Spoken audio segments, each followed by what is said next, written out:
pagi, siang, sore bagi teman-teman yang lagi nonton video ini. Nah, hari ini kami udah ada sama narasumber kita nih buat nanyain tentang pengobatan tradisional. Nah, narasumber kita lebih nyaman dipanggil ibu apa tante?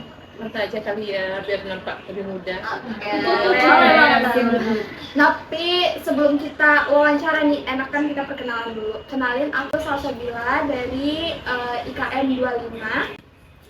Kenalin, karena tante sebelumnya nama aku Haifanendra Putri. Jadi di sini aku dari IKM D juga angkatan 25. Oke, tante kenalin juga nama aku Safa Salsabila dari IKMG 25 juga. Nah, kali ini kita bakal wawancara karena kami punya tugas yaitu dari mata kuliah Sosiologi Antropologi Kesehatan ya Tante, kebetulan tentang pengobatan tradisional.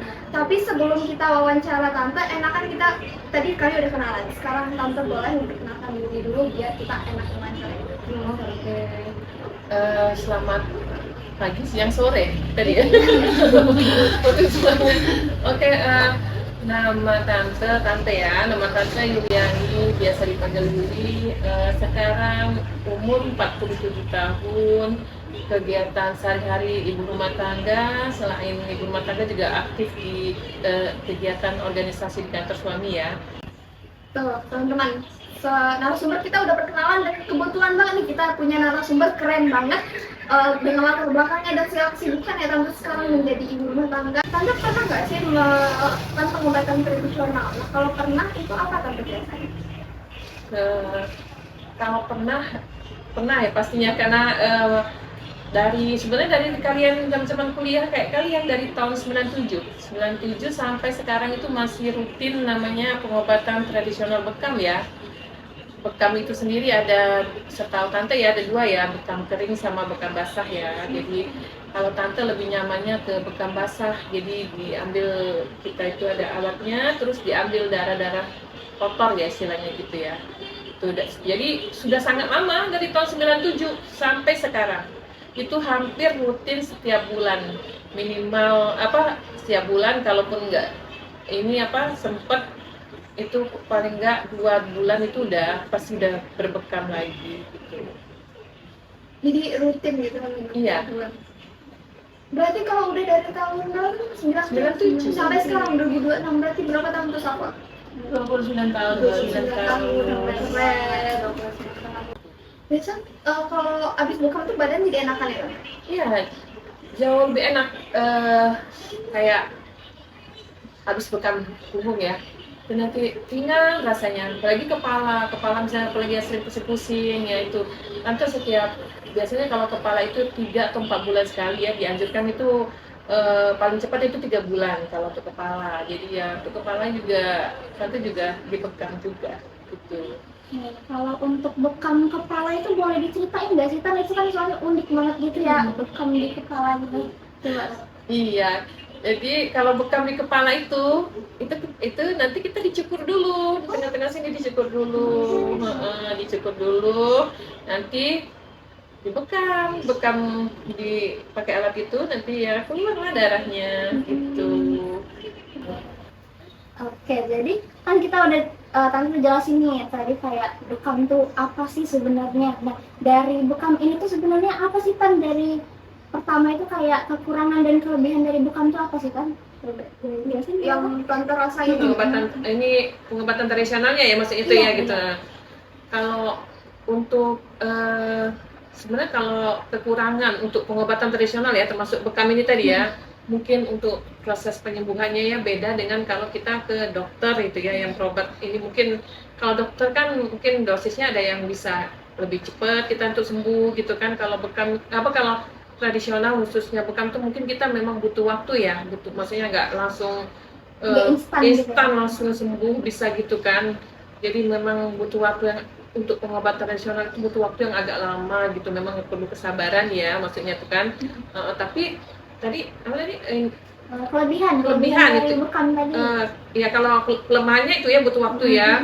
Kalau kelebihannya mungkin tidak ada efek samping ya gitu kan. Kalau kita untuk berobat untuk kimia itu kan mungkin efek sampingnya kan Untuk obat-obatan kan mungkin kalau kita kurang minum jadi nanti larinya ke ginjal gitu ya. Jadi kalau untuk pengobatan tradisional itu insya Allah nggak ada efek sampingnya gitu. Jadi kalau menurut tante itu dia nggak, kalau untuk kelebihannya nggak ada efek samping.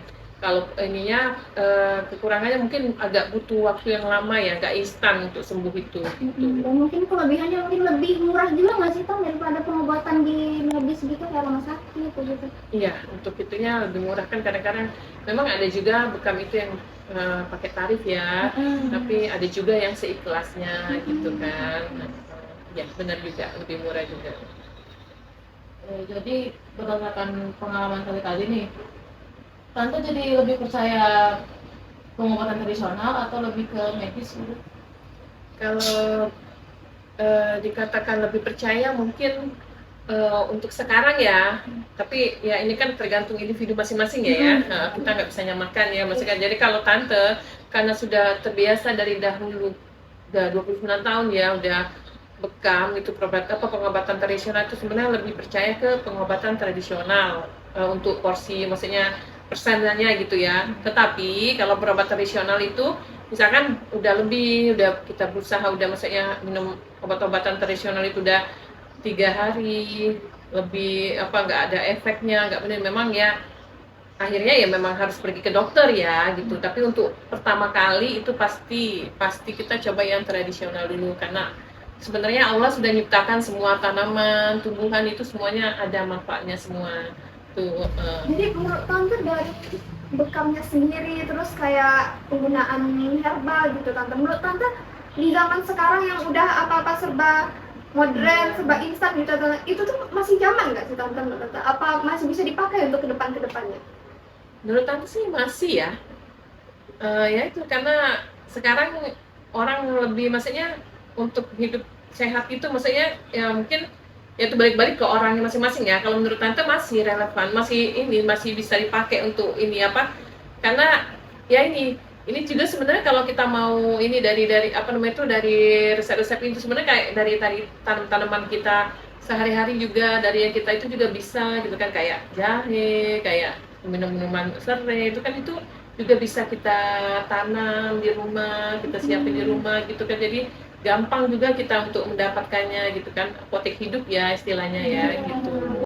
Oke guys, jadi di sini narasumber kita udah keren banget dan udah banyak banget pengalamannya, dan kita juga tadi udah mengetahui tadi apa sih bekam tadi, terus manfaat dan kekurangan dari bekam, terus kita juga dapat pengalaman dari tante, terus kayak kita dapat impact dan kita dapat insight yang lebih banyak lagi dari tante. Jadi tante terima kasih banyak sebelumnya udah mau nyeritain di sini, udah mau diwawancara sama kami. Tante terima kasih. Ya sama-sama, sukses untuk kalian ya, sehat-sehat kita semua. Oke teman-teman, sekian dulu video kami untuk kali ini. Kami udah bersama narasumber kami yang keren banget hari ini, dan kami udah menyelesaikan tugas kami untuk wawancara. Sekian dulu video kami, dadah. Terima kasih.